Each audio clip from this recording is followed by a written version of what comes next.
नमस्कार दोस्तों, उमेश का इंस्टीट्यूट में आपका स्वागत है। आज मैं आपको रीजनिंग का सवाल करा रहा हूं।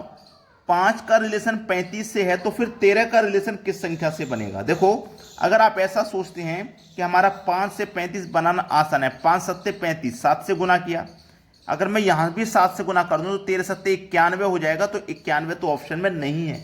ऐसा नहीं कर सकते, कोई दूसरा लॉजिक लगाइए। आप लगाना, ये जो 5 है ना, 5 का स्क्वायर करो और प्लस उसमें 5 ही जोड़ दो। कर दोगे आप? ऐसा नहीं, 5 का स्क्वायर है, 5 जोड़ोगे तो 30 हो जाएगा।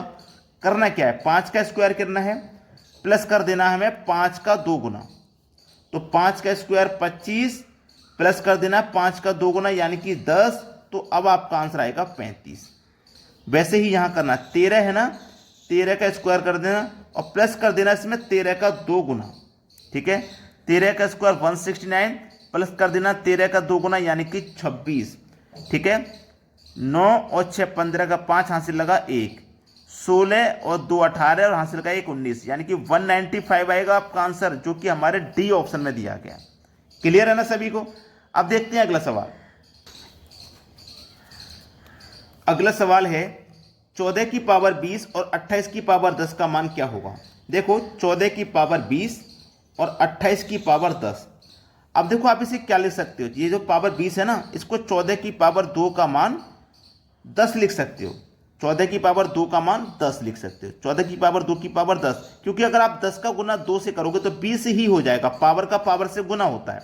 ठीक है, ये क्या है आपके पास, 28 की पावर 10 है।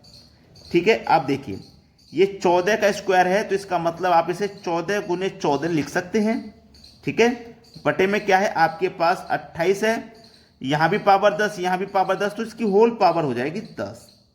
ठीक है, चलिए, 14 दूनी 28 और 2 सत्ते 14, 7 बार में, तो 7 की पावर हुई 10, 7 की पावर हुई 10, यही है आंसर। ठीक है, सी ऑप्शन। चलिए अब देखते हैं अगला प्रश्न।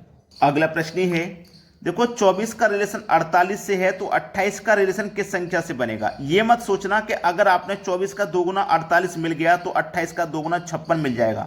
56 तो है नहीं ऑप्शन में, तो ये 2 गुना वाला सिस्टम यहाँ पे नहीं चलेगा। आपको कोई दूसरा लॉजिक लगाना पड़ेगा। लॉजिक है कि आपको इन दोनों संख्याओं का अंतर कर देना है, यानी कि बड़ी संख्या में से छोटी को घटा देना है। तो 4 में से 2 को घटा दूंगा, हमारे पास 2 आएगा। इस 2 का गुना आपको क्या कर देना है, इसी 24 से कर देना है। ठीक है, इसी 24 से कर देना है, तो आपको 48 मिलेगा। यहां पे भी वही करिए, दोनों का अंतर करिए, तो बड़ी में से छोटी संख्या को घटा दूंगा मैं, 6 आएगा। इस 6 का गुना आपको इसी संख्या से कर देना 28 से। ठीक है, तो 6 अट्ठे 48 का 8 हासिल लगे 4, 6 दूने का 12, 4 16, 168 आ जाएगा, जो कि हमारे पहले ऑप्शन में। समझ में आ गया ना किस तरीके सवाल को करना था। आसान नहीं था ये सवाल, लेकिन हमने आसान बना दिया है आपके लिए। अब देखेंगे अगला प्रश्न। अगला प्रश्न है 5 10 8 क्वेश्चन मार्क। ठीक है, देखो, 5 का रिलेशन 10 से है तो फिर 8 का रिलेशन किस संख्या से होगा। फिर से भूल मत कर देना कि 5 का 2 गुना 10, 8 का 2 गुना 16 नहीं है ऑप्शन में। क्या करोगे फिर, तो आप दूसरे तरीके से सोचिए। ये जो हमारे पास है क्या है, 5, तो अगर मैं 5 का स्क्वायर करता हूं तो कितना हो जाएगा, 5 का स्क्वायर 25। इस 25 को आपस में ना मल्टीप्लाई कर दो, 5 दूने का 10, 10 आ गया। ऐसे मेरे पास क्या है, 8 का स्क्वायर कर दो 64, इस 64 को ना आपस में मल्टीप्लाई कर दो, तो 6 चौको 24 आ जाएगा। ठीक है, सी ऑप्शन में दिया गया है, बिल्कुल सही जवाब। जादुई ट्रिक बोलते हैं इसको, जादुई ट्रिक। अब देखेंगे अगला प्रश्न। अगला प्रश्न है 3 का स्क्वायर 9, तो 6 का स्क्वायर क्या, 36, 36 तो ऑप्शन में नहीं है। तो आपको ये नहीं सोचना है कि हमारे पास ये 3 का स्क्वायर है, हमें तो सोचना है कि 3 से 9 बनाना है, चाहे स्क्वायर करके बने चाहे किसी दूसरे तरीके से बने। अगर जिस तरीके से भी यहां बनता है उसी तरीके से ये संख्या आपको मिलती है, ये बात आपको पता है। तो स्क्वायर करने से तो नहीं मिल रहा, तो आपको क्या कर सकते हैं, 3 की पावर 3 कर सकते हो, जिसका मान 27 होता है। अब इस 27 में 2 और 7 को आपस में जोड़ दो तो 9 मिलेगा। ठीक है, ऐसे आपके पास 6 है, तो 6 का क्यूब करिए, 216। भाई क्यूब करेंगे क्योंकि यहां भी हमने पावर 3 किया, तो यहां भी पावर 3 करेंगे।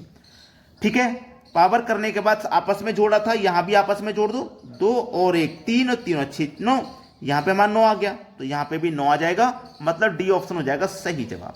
तो सभी बच्चों को बस वीडियो को लाइक कर देना है। ठीक है दोस्तों, धन्यवाद।